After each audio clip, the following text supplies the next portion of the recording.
Olá, boa tarde. É já no final deste mês que Braga recebe o 5º Congresso Eucarístico Nacional, que decorre de 31 de maio a 2 de junho. Está entre nós o cônego Francisco Couto, que é o delegado da Arquidiocese de Évora a este congresso. É um tema que vamos olhar, a par também dos textos bíblicos propostos pela liturgia para o próximo domingo. Muito boa tarde, cônego Francisco Couto. De que forma, pergunto eu, é que a Arquidiocese de Évora está, digamos, a preparar-se para este congresso? Boa tarde, Henrique. Boa tarde também, senhores espectadores. A Arquidiocese de Évora, penso que como as outras dioceses, recebeu todos os materiais também publicitários e dinamizadores para o congresso, fez a sua divulgação primeiro nos centros de reunião do clero, incentivando de facto também a promoção do congresso entre as suas paróquias. Foram 3 reuniões zonais em que, pronto, chegou a oração, chegou também a vigília de oração, chegaram os cartazes, chegaram o boletim de inscrição e depois houve, de facto, um diálogo também para explicar o que se pretendia e que caminho estava a tomar o congresso. Posteriormente, eu sei que as comunidades têm usado também as catequeses, eu trouxe até o exemplar, as catequeses que nós preparámos precisamente para a realização do Congresso, em que, em conjunto com a Dinâmica Nacional, foi a Diocese de Évora que preparou também estes temas, acrescentando uma ou outra situação, e que sei que os grupos paroquiais estão precisamente também a trabalhar, porque já o fazem também desde há muitos anos, com outros temas. Este, pronto, só veio enriquecer, de facto, também esta preparação. Posteriormente, a nível litúrgico, houve também, por zonas pastorais, a formação de ministérios ligados à liturgia, onde a temática foi precisamente o envolvimento na questão eucarística para a divulgação e a animação para o próprio Congresso Eucarístico. Para já foram estes dados mais essenciais. Claro, é uma dinâmica que está a ser trabalhada muito ao nível da comunidade e das comunidades paroquiais. Importante este sublinhar da centralidade da Eucaristia na vida do povo de Deus. É sempre importante regressar a este ponto de encontro em torno do qual se reúnem os fiéis e também a partir do qual tudo irradia? Sim, sem dúvida. É verdade que este há de ser o 2º Congresso Eucarístico em que irei participar. Participei no 96. Em Fátima, onde também tive uma pequena participação, ajudando a perceber ou redescobrir, digamos assim, a Eucaristia e a sua relação com a piedade popular, nomeadamente também o contexto da adoração eucarística, etc. E tem sido também, pela minha formação e pelo meu cuidado, penso eu, um dado que a Arquidiocese tem tentado valorizar a Eucaristia. Está no nosso plano pastoral deste ano também, já esteve noutros, para mostrar que de facto é ali a nossa fonte, não é? É a fonte da vida da Igreja, da animação da Igreja. Também o cume, não é? Ponto de chegada, depois de um desafio vital que a história também nos traz, encontrarmos com a palavra, encontrarmos com Cristo, o alimento, e construir a comunidade, não é? É uma, digamos, vai entrando também nas novas gerações o olhar a Eucaristia, não como aquele tradicional preceito dominical, algo que se cumpre ao domingo, que é uma tradição, o estar na igreja, mas o participar na Eucaristia como lugar de encontro, lugar de encontro comunitário, lugar de encontro com Deus, não tanto pôr uma cruz no calendário, mas sim encontrar a força, a energia também para a vida no mundo. Como é que eu ia dizer? Sim, na verdade, a nível eclesial talvez tenhamos mudado um pouco, digamos assim, o foco de apresentação da importância da Eucaristia. No princípio da Igreja, a Igreja não falava da Eucaristia, falava do domingo. Sim, a Eucaristia era central no domingo. Recorda-se as frases dos mártires da Bitânia diante do governador que os queria condenar porque estavam celebradas escondidas e eles respondiam-lhe: nós não podemos viver sem o domingo. E o que era o domingo? Era a Eucaristia. É verdade que era num tempo em que a Eucaristia era celebrada durante toda a noite, porque o domingo não era um dia feriado, um dia de descanso, e a comunidade teve que encontrar a sua forma de celebrar esse domingo, que é a Páscoa semanal, que é a atenção cuidada ao ressuscitado que se faz presente na vida da comunidade e que a constrói. Claro que hoje falamos mais de Eucaristia e menos de domingo, se calhar falamos mais de fim de semana e menos de vida cristã. Mas, na verdade, o domingo não se resume à Eucaristia. Mas a Eucaristia é o ponto central e o ponto fulcral de toda a dinâmica da comunidade. Por isso, ao domingo se chama o dia da comunidade, o dia da comunhão, o dia do Espírito, o dia da palavra, o dia, com certeza, da Eucaristia, o dia da fraternidade, o dia da caridade. A Eucaristia, de facto, encontra aí o seu foco não como um lugar de preceito, mas à volta do qual eu, cristão, tenho que viver e tenho que me adaptar. Não posso considerar-me, na verdade, um cristão em que o meu ADN não seja receber da vida de um Cristo que me desafia em missão, precisamente, a viver como ele viveu. Depois há dados curiosos que é ver, por exemplo, as novas gerações, os jovens, a aderir, por exemplo, à exposição do Santíssimo, à adoração eucarística. Assistimos isso na Jornada Mundial da Juventude, numa dimensão de cortar a respiração, digamos assim, que foi muito impressionante, e o silêncio que se gera.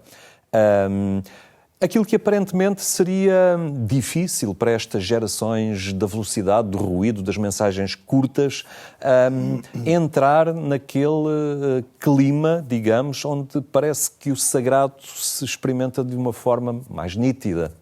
Há sinais muito interessantes ultimamente, nomeadamente percebo que numa catequese, por exemplo, com crianças, é muito fácil construir um espaço de adoração em que elas se sentem bem, sentem-se no silêncio, sentem-se até mesmo a partilhar, com uma serenidade que impressiona. Quem diria? As crianças, não é? Que são agitadas por natureza. Nos jovens tem-se vindo a descobrir, de facto, essa necessidade de encontrar silêncio no seu dia-a-dia, nos seus espaços. Um exemplo que eu partilho consigo e convosco, espectadores, é como é que um convento de clausura, na minha arquidiocese, nos últimos 10 anos, recebe um mundo de gente nova, com menos de 40 anos, mais de 10, a última talvez há um mês e meio, fruto das Jornadas Mundiais da Juventude e vinda da República Checa com 19 anos. É a busca do silêncio. Mas de um silêncio que traz sentido e vida. Não é simplesmente silêncio por silêncio. O reconhecimento de que estamos a viver, se calhar, em dimensões e polos muito transversais, em que há, de um lado, a agitação, mas do outro lado, e a minha vida, onde é que encaixa? Eu sou para quem? E penso que é um bocadinho esta a resposta que a Eucaristia também é capaz de dar. É verdade que depois temos outros polos, temos as comunidades que têm músicas muito próprias e que a gente depois diz que podem não ser muito litúrgicas, temos as comunidades que se adaptaram na liturgia e conseguem celebrar com os cânticos que nós designamos litúrgicos, belos, inspirados na Palavra de Deus, com músicos experimentados e que começam a perceber o sentido dessa palavra porque ela ressoa, não é? Porque foi lida, hoje é cantada, amanhã eu trauteio em casa e de repente a minha mente começa a concordar com a minha voz e começa a fazer-se o cristão. Essa é uma dimensão muito importante, começa a ser muito notada e experimentada hoje em dia, que é o descobrir o transcendente e o aproximar-se de Deus através da linguagem da beleza. Da liturgia, da música, da própria beleza arquitetónica dos templos, não é? Os jovens vão citando isto, às vezes, quando se batizam, optam.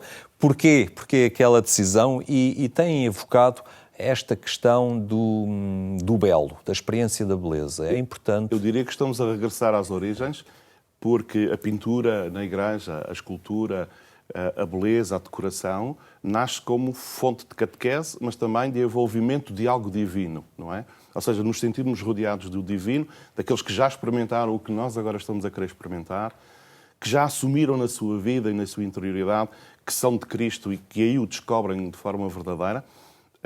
Se calhar passámos um bocadinho ao lado desta... Usámos a igreja mais como decoração. Hoje não, eu hoje penso que, de facto, tudo concorre pela beleza também e pela harmonia, para nos falar de Deus, porque a beleza maior em Deus é o amor e por isso ela transparece, de facto, naquilo que é a obra do artista, que empenha toda a sua vida, porque não é só uma questão de inteligência, não é? A fé não é uma questão só intelectual, é algo que nos compromete com tudo aquilo que nós somos e sabemos fazer. Este 5º Congresso Eucarístico Nacional tem um tema, é o partilhar o pão, alimentar a esperança e na verdade, este sublinhar que em redor da mesa da Eucaristia há um alimentar-se e o adquirir uma energia que depois também projeta o crente para a vida no mundo, não é? E para ser portador de esperança. Parece que por vezes falta esta dimensão da esperança aos cristãos, ou semblantes de alegria, não é? E é importante a Eucaristia ser este epicentro também de energia e de sentido, ao fim e ao cabo, para depois serem testemunhas no mundo. O Congresso é uma oportunidade, também trabalhar nos lugares, não é? Para, de facto, trazer esse elemento que me parece essencial. Nós somos companheiros de caminho, uns e outros, uns mais afastados, outros mais próximos, uns que nos encontramos de vez em quando, mas somos companheiros de caminho. E o companheiro é precisamente esse que partilha o pão. E o que é o pão? Não é só o pão eucarístico, não é? O pão é a minha vida, é a minha felicidade, é a minha busca de ideal também. É toda a minha história, não é? Que partilho com o outro. Este partilhar o pão, às vezes, porque se não funcionar, o elemento da esperança perde-se, não é?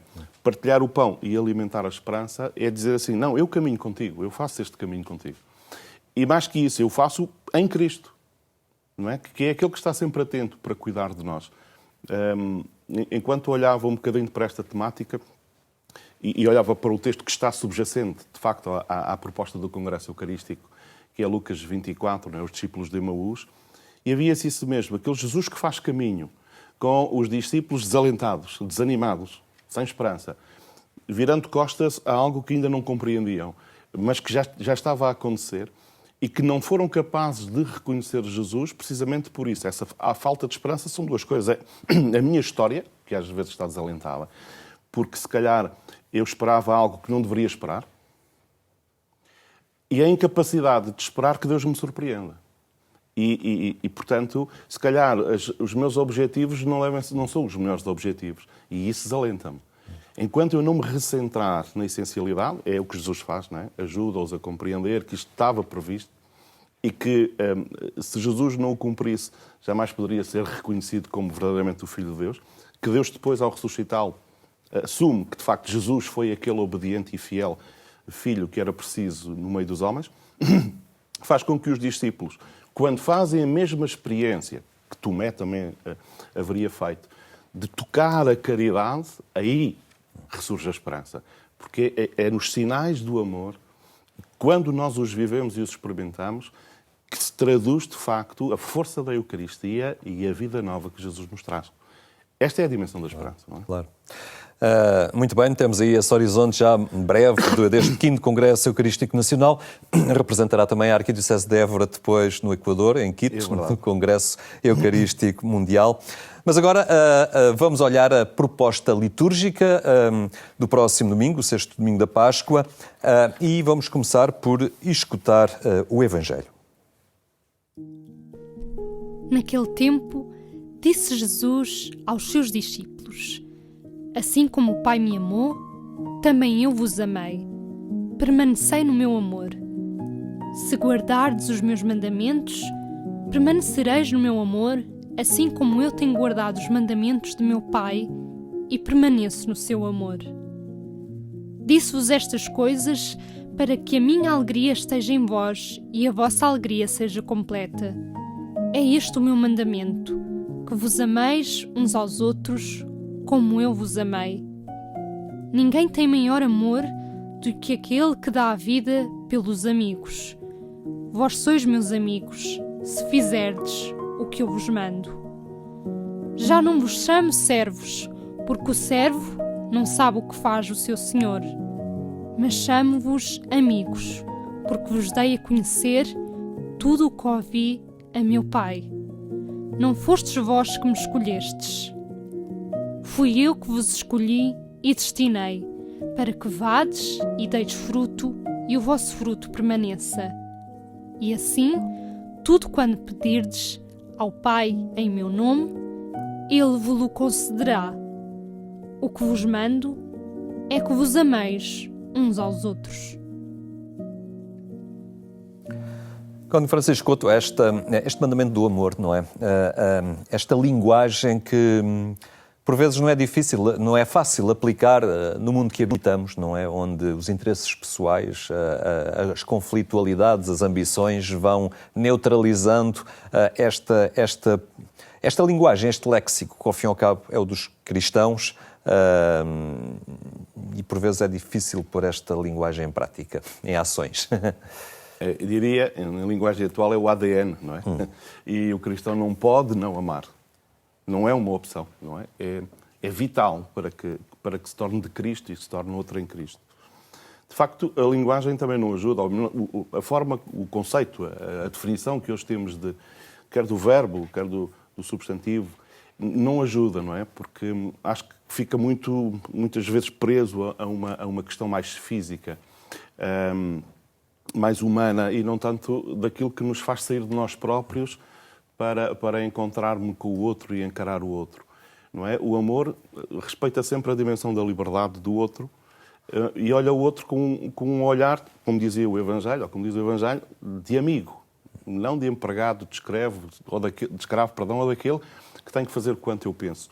Há dias li isso mesmo, ou seja, amar significa eu ao menos saber escutar o outro. Dizer que ama a Deus significa eu ao menos dar-lhe espaço para o escutar, que ele me fale, que eu o entenda. E o amor não é eu apresentar aquilo que me parece o mais essencial de uma resposta, mas o contrário. É saber escutar o outro para, eventualmente, se for capaz, de lhe dar uma resposta. De me aproximar, de o escutar, para depois o poder ajudar. E, em certa medida, é isso. Agora, o Evangelho está numa outra perspectiva, me parece, que é no discurso de despedida de Jesus, na última ceia, em São João, não é? Depois do lava-pés. Liturgicamente não está num discurso de despedida de cruz, mas sim de ascensão, não é? É um testamento. É. E é o testamento vital de Jesus, de facto, precisamente para os discípulos. No domingo passado escutámos essa relação com a videira, vós sois as vides, não é?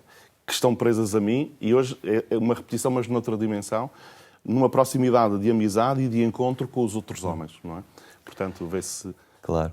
A primeira leitura dos Atos dos Apóstolos tem esta dimensão da universalidade da proposta desta boa nova do Evangelho. Já não é apenas para o ambiente judaico, mas destina-se a todos, aos gentios, e para todos recebem este espírito.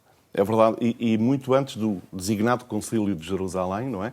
Que aparece no livro dos Atos, no capítulo 15, este é muito antes, o que leva provavelmente também Pedro também a tomar essa decisão de aceitar, e Tiago, de aceitar que de facto a fé está aberta também aos pagãos. Com as imagens próprias até do Pentecostes, ao anúncio do querigma de Pedro, mas da escuta, que foi chamado para ser escutado alguém, começa a anunciar e de repente Deus manifesta-se. De facto, faz-nos lembrar as palavras do Santo Padre, quando esteve entre nós, na juventude, que dizia que era todos, todos, todos. É verdade, a Igreja é uma proposta para todos, está aberta a todos. Mas depois há que ver a verdade do coração de cada um, se de facto, como nos dizia o Evangelho, permanecemos nele e somos continuadores desta missão nele e com ele. A segunda leitura desta epístola de João também fala desta corrente do amor, é algo que já parte de Deus, pelo Filho, para nós, e nós somos envolvidos, também temos que corresponder a esta linguagem e aplicá-la na nossa vida, também esta sugestão desta segunda leitura. É verdade. São João, imaginamos que seja São João o Apóstolo, não é verdade? O tal discípulo amado, em que toda a sua linguagem é filhinhos, é amor, não poderia ir de outra dimensão, e com esta verdade tão forte que o Evangelho hoje nos apresenta, este texto só vem corroborar isso mesmo, e diz-nos que é no amor que somos continuadores da missão de Jesus. Nesta permanência de ligação ao Pai, nós somos os continuadores na história, somos transversais, e é como o amor é capaz de transformar a história dos homens e o mundo. João dá um contributo muito forte, hoje com palavras até bastante queridas, mais do que às vezes tem uma palavra forte, né, que nos chama mentirosos quando não somos capazes de viver desta maneira, mas hoje com esta dimensão muito, muito de proximidade e de uma relação quase filial, que me leva a perceber que eu na vida preciso profundamente de cuidar, de estar próximo e de acompanhar. Eu pensava, quando vinha para cá, nas famílias, naquilo que eu vou percebendo no trabalho com os jovens, que agora também estou ligado ao Departamento da Pastoral dos Jovens na Arquidiocese, aos convívios fraternos, e percebo que os jovens vivem em momentos de muita depressão, muita perda interior, muito sofrimento, porque se calhar não lhes estamos a dar este amor. Não é controlá-los, mas é ter este cuidado de nos fazermos próximos do outro e perceber que o outro precisa que eu lhe fale, precisa que eu esteja junto. E este amor é essencial até para credibilizar o testemunho que se dá no mundo, não é? Porque é por aí que os corações são tocados. A vida bíblica fala-nos mais em caridade. Não existe santidade sem caridade. Não é só por uma escuta ou por ter participado da Eucaristia. Isso tem que ter consequências vitais em mim e no outro com quem eu me encontro. Não se trata simplesmente, volto a dizer, de uma questão intelectual ou abstrata. O amor concretiza-se nas relações com as pessoas. Concretiza-se na minha entrega total e não só mental. Claro. Muito bem, Cônego Francisco Couto, muito obrigado por esta partilha acerca deste sexto domingo da Páscoa, mas também esta antevisão do Congresso Eucarístico, Congresso Nacional Eucarístico, que vai decorrer em Braga. Muito obrigado pela sua presença. Obrigado, eu. A terminar, lembro ainda que amanhã, pouco depois das 6 da manhã, pode acompanhar na Antena 1 a edição rádio do programa Eclésia. Tenha então uma muito boa tarde, tenha também um bom fim de semana.